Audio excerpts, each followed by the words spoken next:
Shalom Bapak Ibu dan Saudara yang saya kasihi.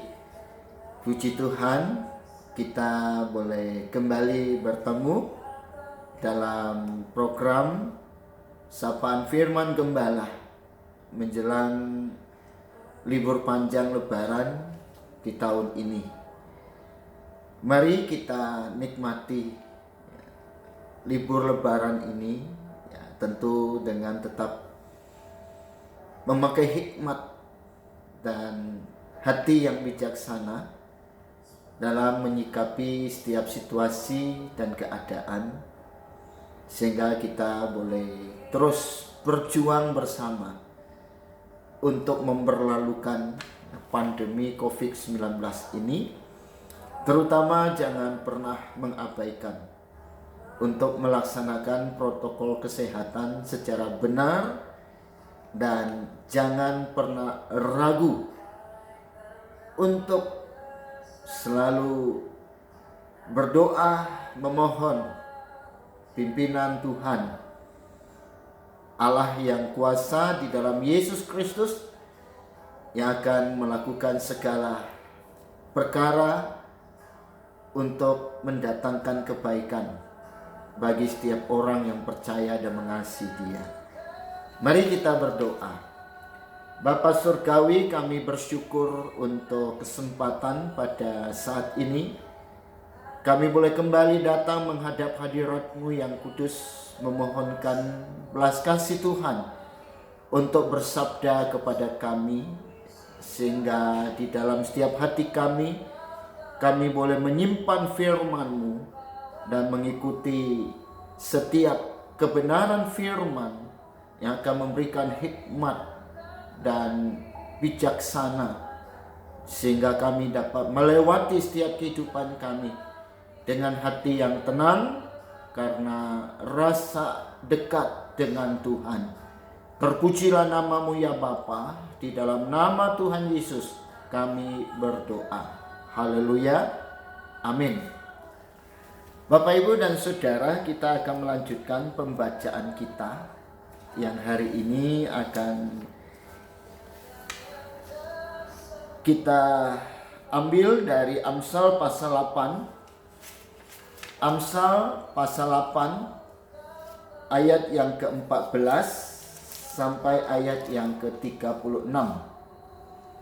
Amsal pasal yang ke-8 ayat 14 sampai ayat yang ke-36. Demikian firman Tuhan. Padaku ada nasihat dan pertimbangan, akulah pengertian, padakulah kekuatan. Karena aku, para raja memerintah, dan para pembesar menetapkan keadilan. Karena aku, para pembesar berkuasa, juga para bangsawan dan semua hakim di bumi. Aku mengasihi orang yang mengasihi aku, dan orang yang tekun mencari aku akan mendapatkan daku. Kekayaan dan kehormatan ada padaku, juga harta yang tetap dan keadilan. Buatlah buahku lebih berharga daripada emas, bahkan daripada emas tua. Hasilku lebih daripada perak pilihan. Aku berjalan pada jalan kebenaran, di tengah-tengah jalan keadilan, supaya kuwariskan harta kepada yang mengasihi aku, dan kuisi penuh perbendaharaan mereka. Tuhan telah menciptakan aku sebagai permulaan pekerjaannya, sebagai perbuatannya yang pertama-tama dahulu kala. Sudah pada zaman purbakala aku dibentuk, pada mula pertama sebelum bumi ada. Sebelum air samudra raya ada, aku telah lahir. Sebelum ada sumber-sumber yang syarat dengan air, sebelum gunung-gunung tertanam dan lebih dahulu daripada bukit-bukit aku telah lahir. Sebelum ia membuat bumi dengan padang-padangnya atau debu dataran yang pertama. Ketika ia mempersiapkan langit, aku di sana.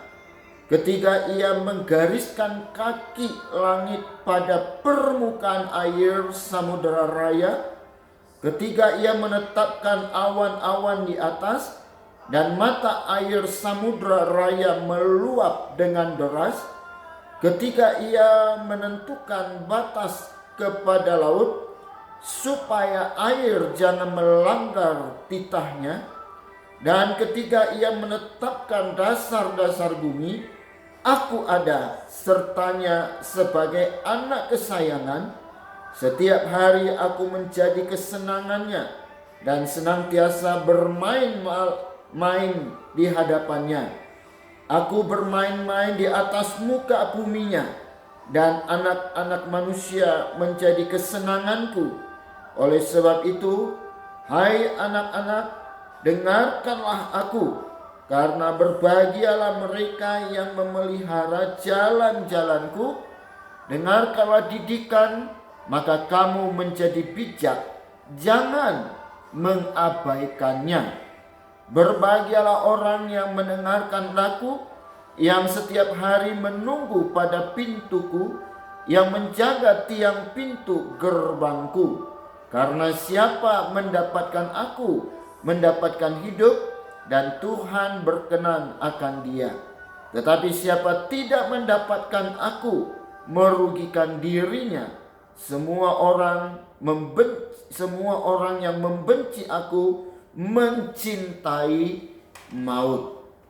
Nah, Bapak, Ibu, Saudara, ya, kita bersyukur karena kita boleh hidup ya, di negara Indonesia ya, yang berdasarkan Pancasila, yang dimana sila pertama itu adalah ketuhanan yang Maha Esa, dan selanjutnya ya, di sila yang keempat, di sana tercantum dengan jelas ya bahwa kerakyatan yang dipimpin oleh hikmat kebijaksanaan dalam permusyawaratan perwakilan. Nah, baru sampailah kepada sila yang kelima yang boleh dikatakan menjadi tujuan ya, dari kehidupan kita dalam berbangsa dan bernegara, merupakan tujuan dari perjuangan kemerdekaan, yaitu keadilan sosial bagi seluruh rakyat Indonesia. Nah, di dalam kitab pembacaan kita tadi dikatakan bahwa hikmat memimpin raja dalam melaksanakan pemerintahannya. Hikmat jugalah yang akan menopang para pembesar menetapkan keadilan. Nah, hikmat membuat para pembesar, para bangsawan, dan semua hakim dapat bertindak dalam kekuasaannya di dalam menegakkan keadilan.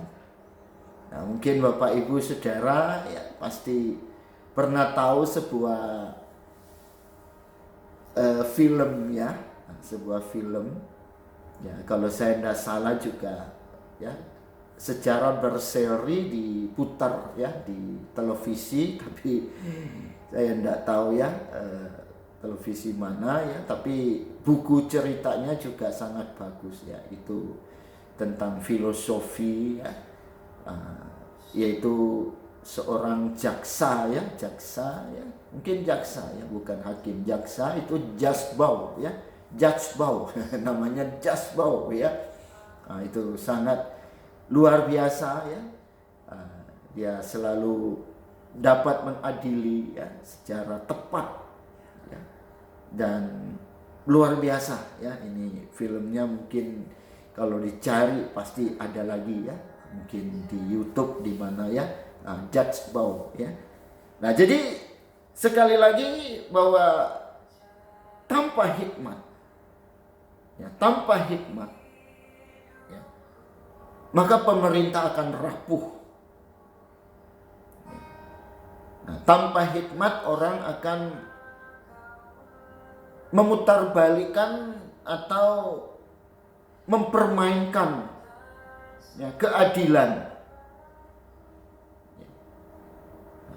Kalau pemerintah tidak bijak, ya, tidak berhikmat, nah, maka akan terjadi penyalahgunaan otoritas, ya, penyalahgunaan wewenang, ya. Maka terbentuklah pemerintah yang korup. Ya. Nah, itulah sebabnya, ya, karena kita melihat perjalanan waktu, ya, generasi demi generasi terus meninggalkan Tuhan, ya. Nah, sehingga sekarang ini sedikit sekali kita bisa menemukan seorang pemimpin yang benar-benar dipimpin oleh hikmat dan bijaksana itu tadi. Karena memang, ya, kecenderungan para pemimpin sekarang ini di segala bidang lah, termasuk juga dalam bidang kepemimpinan rohani, ya, spiritual. Itu banyak sekali pemimpin-pemimpin yang hanya mengandalkan kemampuan dirinya sendiri, sehingga tidak menghasilkan rakyat yang adil, makmur, jauh dari sejahtera. Bahkan kerap kali pemimpin-pemimpin justru menimbulkan berbagai perpecahan, ketidakpuasan. Nah, inilah yang menyebabkan rusaknya citra kekristenan kita, kalau itu di bidang, ya, kepemimpinan rohani. Kemudian juga terjadi kerusakan citra bangsa dan juga kemerosotan standar moral. Kalau itu terjadi dalam kehidupan berbangsa dan bernegara, sehingga kita butuh banyak waktu untuk berdoa dan belajar firman yang mendatangkan hikmat, sehingga kita memiliki hati yang bijaksana dalam menyikapi segala hal dari sudut pandang iman kita. Bapak, Ibu, dan Saudara, kita nggak boleh mengabaikan hikmat. Dan kalau memang kita sadar kita kekurangan hikmat dalam mengatasi kehidupan yang begitu pelik ini, bukankah Alkitab berkata kepada kita boleh datang untuk minta kepada Allah yang akan memberikan kepada setiap orang dengan berlimpah. Jadi berbahagialah kita orang-orang yang sungguh berpegang kepada firman kebenaran, yang tidak mengabaikan hikmat, tetapi yang mencintainya, kata pembacaan kita tadi. Ya, karena kita akan menjadi orang yang bijak dan hidupnya akan berkenan kepada Tuhan. Nah, hikmat ini juga ada ketika Allah membentuk bumi dan segala isinya. Bagai kita bisa bayangkan, Bapak, Ibu, Saudara, ya, andai kata Allah tidak menciptakan langit, bumi, dan seluruh isinya dengan hikmat dan bijaksana, wah, pasti berantakan. Nah, itulah yang dilakukan oleh setan. Itulah yang dilakukan oleh iblis yang hendak merusak hikmat dengan berbagai filosofi kehidupan, nilai-nilai dunia ini. Jadi Allah sendiri tidak pernah bertindak tanpa hikmatnya. Dan Alkitab juga berkata bahwa Yesus Kristus adalah hikmat Allah. Dia yang telah menjadi manusia. Dia adalah Allah. Maka dia telah datang untuk menata kembali, menebus kita.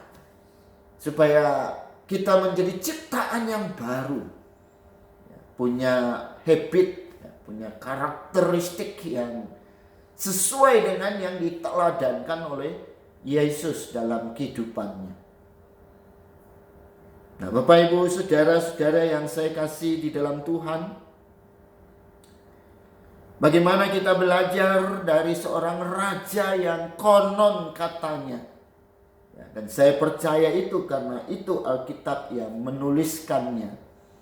Raja Salomo yang konon pada masanya, dia adalah seorang raja yang sangat berhikmat sehingga orang-orang dari seluruh dunia datang untuk belajar. Jadi saking berhikmatnya dia bisa membangun komunikasi dengan binatang sekalipun karena dia pernah suruh kita orang-orang malas ini untuk belajar dari semut. Ini merupakan sesuatu yang luar biasa. Nah, jadi Allah tidak pernah bertindak di luar dari hikmatnya. Nah, Raja Salomo memerintah dengan adil karena hikmat yang dari Allah ada di dalam hatinya. Dan itulah yang dia minta dari Allah ketika ada kesempatan Allah menawarkan diri. Supaya dia boleh minta apa saja. Salomo tidak minta kekuasaan, dia tidak minta materi, kekayaan. Tapi dia cuma minta sesuatu yang bijaksana, yaitu hati yang bijaksana, hati yang penuh dengan hikmat. Nah, itulah yang menjadikan kerajaannya luar biasa. Walaupun kita tahu ketika akhirnya dia tergoda dengan begitu banyak sekali wanita-wanita yang ada di sekitarnya. Sampai dia memiliki istri yang begitu banyak karena dia mulai lupa bahwa Tuhanlah sebenarnya yang harus menjadi pujaannya, bukan dunia dengan segala gemerlapnya. Nah, Bapak Ibu saudara yang saya kasihi, contoh lain Daniel, Yusuf. Nah, Daniel dapat mengartikan mimpi raja yang tidak berhasil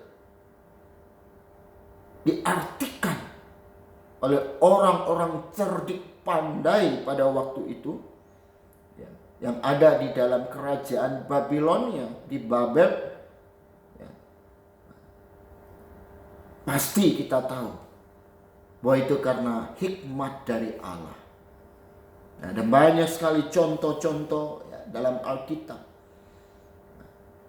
Sehingga kita harus membuka hati untuk senantiasa menerima Roh Tuhan yang akan memberi kita hikmat. Nah, karena kita hanya bisa bertahan, kita hanya bisa menikmati perkara yang besar dan ajaib apabila hidup kita dipimpin oleh hikmat dari Allah sendiri. Nah, kiranya Tuhan akan terus tolong kita semua. Karena di situasi dan keadaan yang sulit, justru kita harus lebih mendekatkan diri untuk mengakses kuasa Tuhan, sehingga kita bisa memperoleh hikmat untuk menjalani kehidupan kita dengan bijak. Puji Tuhan. Terima kasih Bapa yang baik untuk kesempatan pada hari ini. Kami boleh kembali diingatkan agar terus mencari hikmat, mencari perkara yang dari atas untuk menopang kehidupan kami yang ada di bumi ini. Terpujilah nama-Mu ya Allah yang menjadi sumber hikmat dan pusat hidup kami. Perlengkapi kami semua sehingga kami dimampukan untuk melewati setiap situasi dan keadaan. Dan kami tetap menjadi alat di tangan Tuhan yang akan mempermuliakan nama-Mu. Dan Tuhan akan pakai kami menjadi alat berkat-Mu dimanapun kami berada. Tuhan melimpahi kami dengan berkat. Tuhan mengaruniakan kami dengan hikmat dan bijaksana, sehingga kami cakap di dalam mengerjakan segala hal, dan kami menjadi pribadi-pribadi yang unggul untuk mengerjakan perkara yang besar dan ajaib, untuk menyatakan kebesaran-Mu ya Bapa. Terpujilah nama-Mu, di dalam nama Tuhan Yesus Kristus kami sudah berdoa. Haleluya. Amin. Puji Tuhan. Tuhan Yesus memberkati kita. Selamat menikmati liburan Lebaran, walaupun ibadah tetap dilaksanakan. Tuhan memberkati. Amin.